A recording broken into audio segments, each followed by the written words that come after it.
Beautiful people, welcome to the Waffle Podcast. Welcome to Writing Feels Like Love. I am your host, Sisipo Sojola, and I am about to yap your ear off. I need to keep this content train running, choo because I've been feeling quite motivated of late, and I know if the past is anything to go by, my emotions do fluctuate and my general will to do things, follows. But for now, things are running smoothly. I wake up earlier than my alarm clock so that I can get in more time for myself in the morning. I was actually talking about this with my friend not so long ago. Just the art of planning your life and not planning it by, in 5 years I'm going to be here. That's not where I'm at. It's not where I've been for a very long time. I'm much of a, let's just see what happens type of girl. Let's just make sure each step is a strong intentional step, but the destination is open-ended. It could be anywhere. So not in that sense, but in the sense of like planning your day. Like 8 hours is already dedicated. A minimum of 8 hours is already dedicated to work. It's actually more than 8 hours because you have to get ready, which for some people takes an hour. For me, it does as well. So an hour to get ready to go to work, and then an hour after work estimation to come back home. So that's like a chunk. It's quite a big chunk. And for some people, they work late, which again, it becomes 10 hours, 12 hours just being at work. And so I felt quite powerless at that. I felt quite helpless these past couple of days because I'm like, I don't even have time for myself. Like, I'm so hyper aware of me coming back home that, do you know that you have 30 minutes? 30 minutes. Like, I literally only have about 3 hours to myself, to me as a human being, whether that human being is watching the latest episode of Love is Blind, or that human being is taking a walk, or that human being is interacting with other human beings outside of a work context. So yeah, that's not much time. That's not much time. And I was feeling quite helpless and powerless, and it felt like work was my life, which it actually isn't. There's quite a lot that happens in between. So waking up early, being more intentional with my time is kind of like a way to rage against the machine, kind of to fight back and to regain my power, because there isn't much I can do about work right now because the where I live is strongly tied to where I work, and so I cannot live in this country unemployed. But yeah, welcome to Dubai. So I know that it's a very strong part of why I'm here. Not just to work, not just to be a laborer, no, but it's also, there's personal things that I ventured into by coming here and that I wanted to explore further about myself. So it's not just work, but I know work is important, but I'm also important. And so being more intentional with the way that I spend my time in the mornings, in the evenings, is how I say thanks to myself for bringing me this far. Okay, cool. So another day, another letter. There'll be days where I won't be able to read these letters because some of them are quite heart-wrenching. Yeah, so some of them are quite... Hey, guys, some of them are quite intense. And with that, I wouldn't... some days I won't have the capacity or the energy to open a letter. And on those days, I will yap away. I will chat.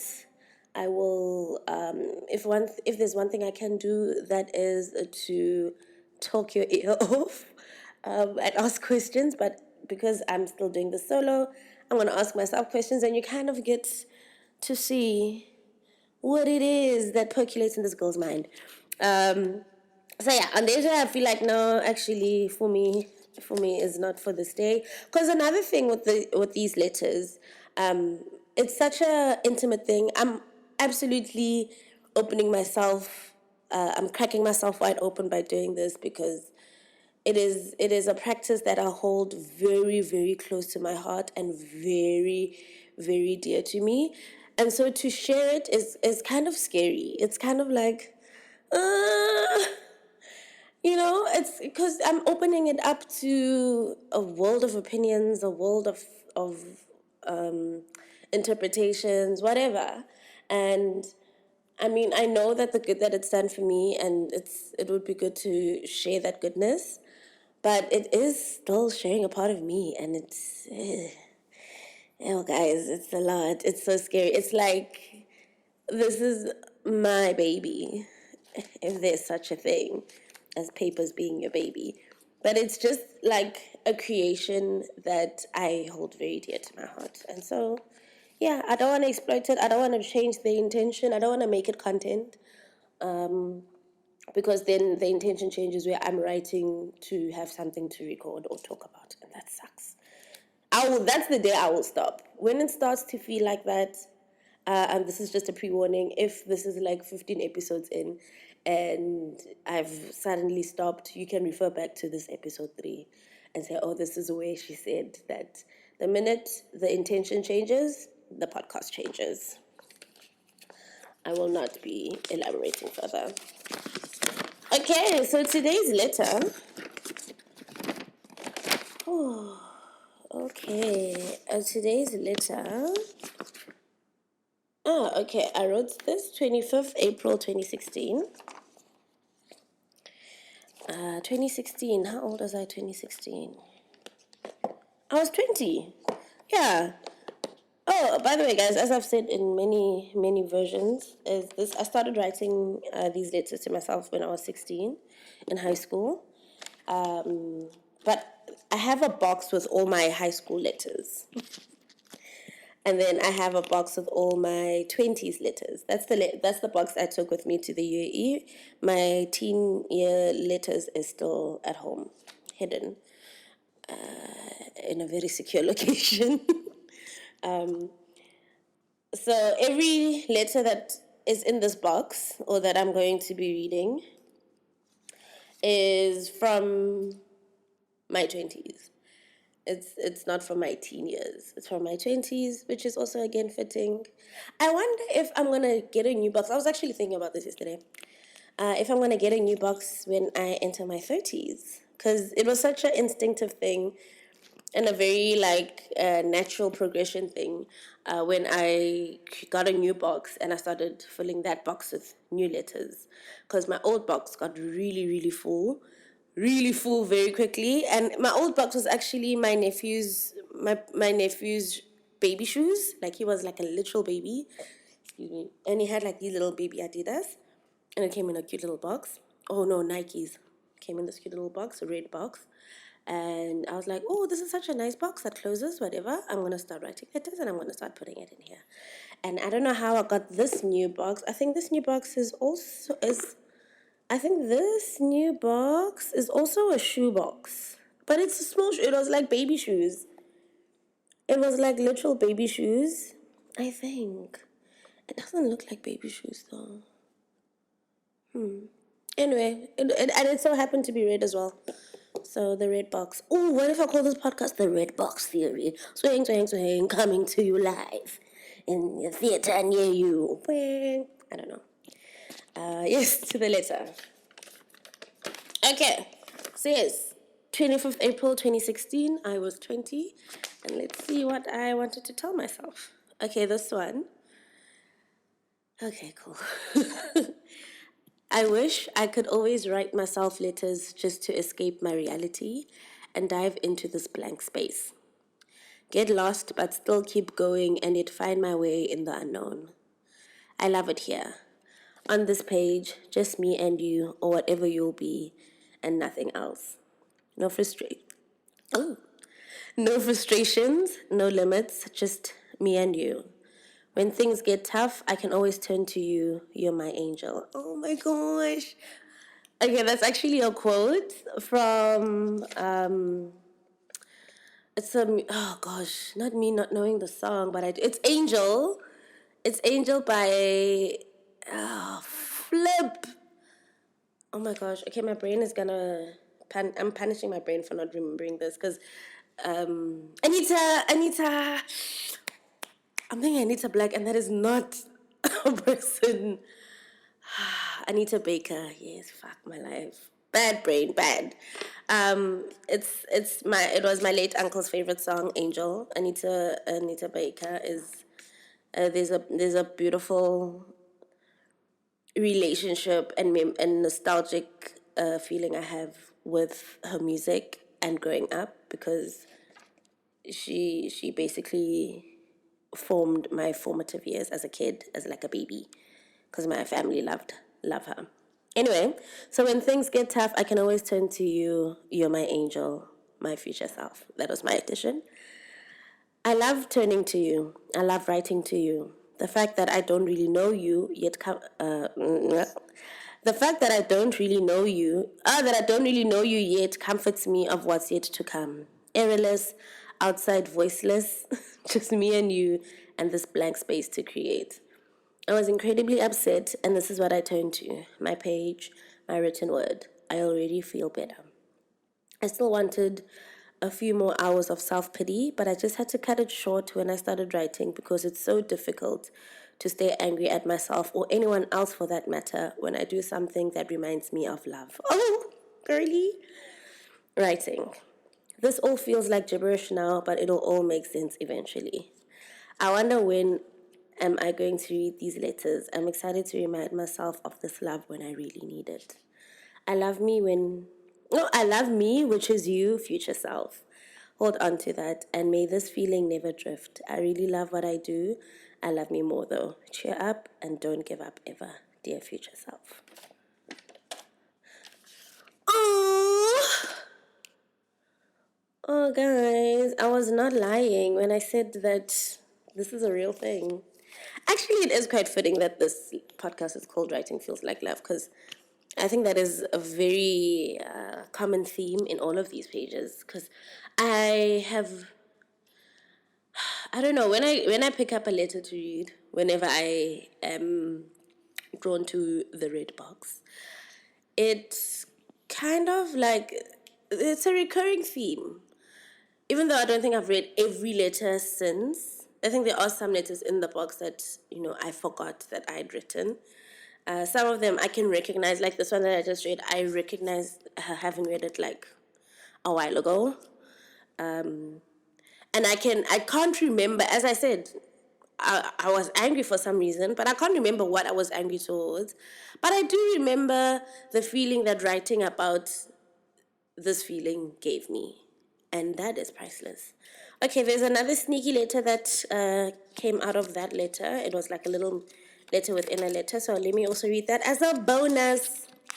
I don't know. Let's just...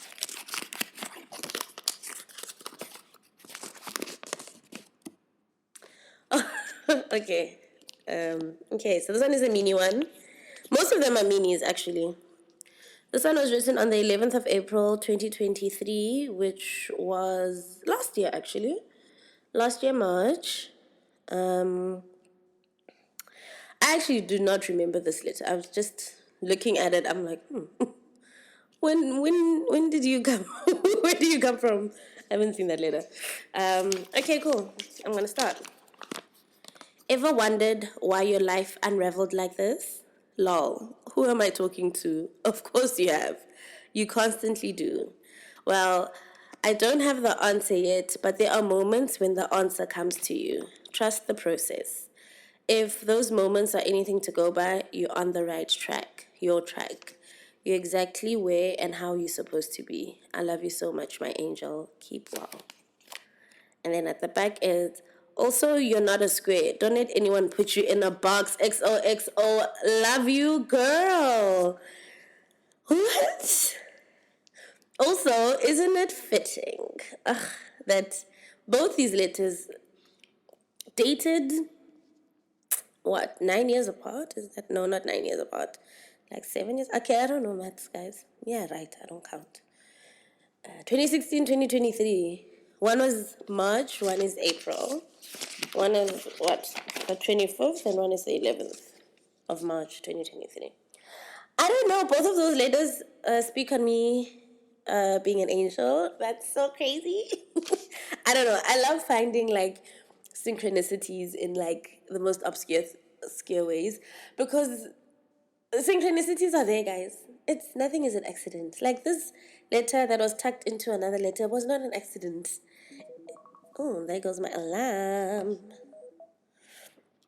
It's not an accident. Like I love finding those little like nods from the universe or nods from God that says, "Girl, I got you. Girl, don't worry." There's a language that I have with the people who aren't in this world anymore. Kind of like a secret code that when I see this, then I know that it's coming from like my late grandmother. If I hear this, if I see this word, then I know. And it's like always obscure things that I actually don't encounter on a daily basis. And it's funny, like when that feeling comes, like, oh, this is from you. It's a feeling that just comes, and I'm like, I clock it, but okay, cool.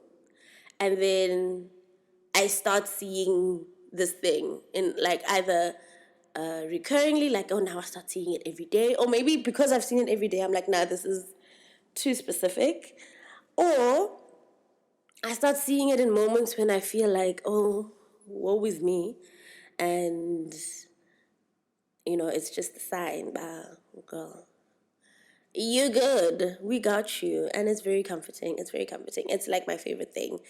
It's my favorite thing in the world to see these synchronicities and see and create a secret language between me and God and me and my angels, basically. And so, yeah, I guess let me read this again because I actually didn't register it. I was just, you just read something like your brain knows how to follow each word, but you're not actually processing what is being said correctly. So I'm going to read this again. Ever wondered why your life unraveled like this? Lol. Who am I talking to? Of course you have. You constantly do. Well, well, I don't have the answer yet, but there are moments when the answer comes to you. Trust the process.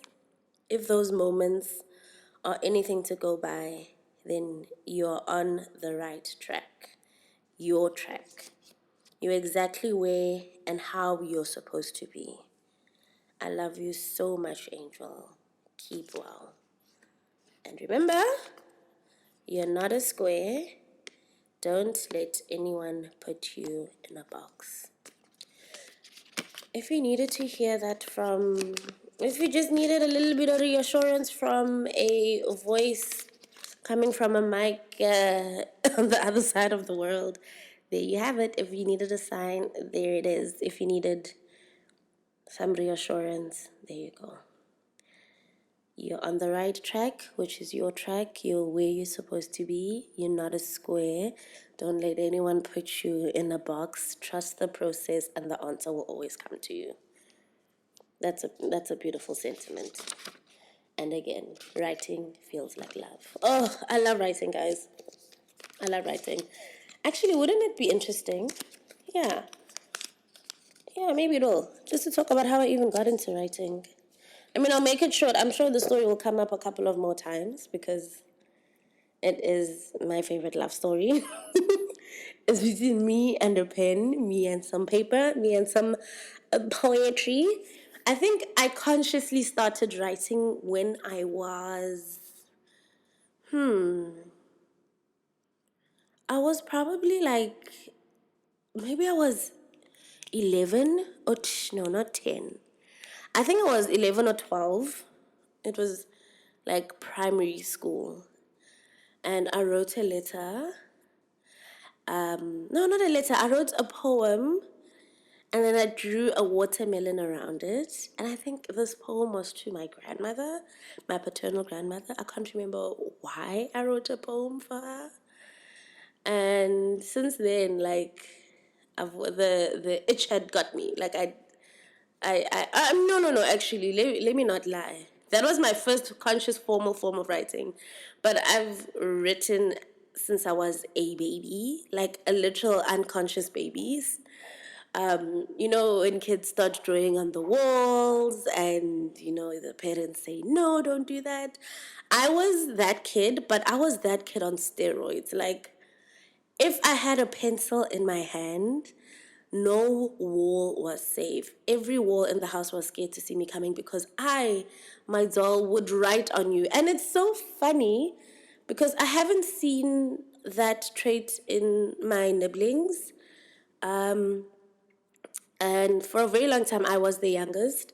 But this habit of like writing on the walls, like my mom even, like, I feel like they both gave up. My parents were like, they would say don't do it, but the walls were tattooed, babe. The walls had drawings and writings. The writing was everywhere. Um, and yeah, I haven't seen that trait again. Also, after I got a bit older and my parents painted the walls in the house, I think that's when I knew, okay, I need a different page. I need a different canvas. I can't be using these walls as my canvas. Um, and that's where consciously then, now that I can recall, that maybe at 11 or 12 I wrote that poem. And since then I've been writing. Funny story, in high school, in grade 10, which was 16, I was 16, I wanted to be a marine biologist. I wanted to be a marine biologist because I got into this program that only 50 kids in SA got into, and it was called the Young Marine Biologist Program. And it was like a week of classes and lectures learning about marine life. And at the end of the classes, you get to intern at the aquarium, and I had interned at the aquarium at the rock pool section. So there's a pool where like kids can like touch the anemones, look at the starfish. So I learned about that, algae, all of those things. It was a beautiful time in my life, and because my mom is a was a life science teacher, I kind of thought, oh, I guess that's the route. That's the destination that I need to be in. That's the goal, to be a biologist. But I hated it. I couldn't even finish the internship. Like, I was supposed to like clock, I don't know, like 80 hours in interning. But obviously, because I'm a kid, I'm not gonna work more than 8 hours a day. So they were like, you'd have to schedule shifts. And I couldn't even finish that 80 hours because I was like, oh my gosh, I don't like this. It was fun and all. Like, sleeping at the aquarium was beautiful. Watching sharks sleep was amazing. Learning about sea anemones, starfish. That was all really amazing stuff that I really enjoyed. But I was like, I actually don't want to do this. And so I think in grade 11, I'm not sure. I think maybe it was grade 11 or grade 12. Might have been grade 12. I might have been grade 12, actually. I did this psychologist test. You know that personality test? That INFPE, what. So you get to do like rigorous tests. Like, it was proper. It wasn't like a BuzzFeed quiz where you answer 10 questions and at the end it tells you, oh, you were an INFP, blah, blah, blah. No, it was like proper, intense tests.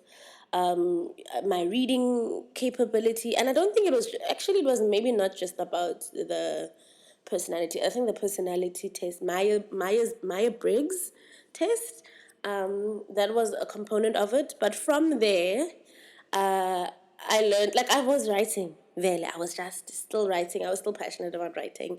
But from there, it was like scientifically proven. Now it's not just me liking it. Now our Einstein and the science people are involved and the tests are done. And my writing capability was like off the charts. Everything else, hey, she's okay. But writing is like, no, she's like exceptional. She's really good. And I think from there it gave me like more confidence to pursue writing as a career. And then I thought that career meant journalism because I was very read. I didn't really know much about in the writing world and how much you can do and what you can do. If I had my way, I would have loved to be like a TV writer, not a showrunner. Maybe a showrunner, because I can also run things if I want. If I put my mind to it, I'm sure I can. But like, if I knew there were these many different forms of writing, I would have definitely pursued that.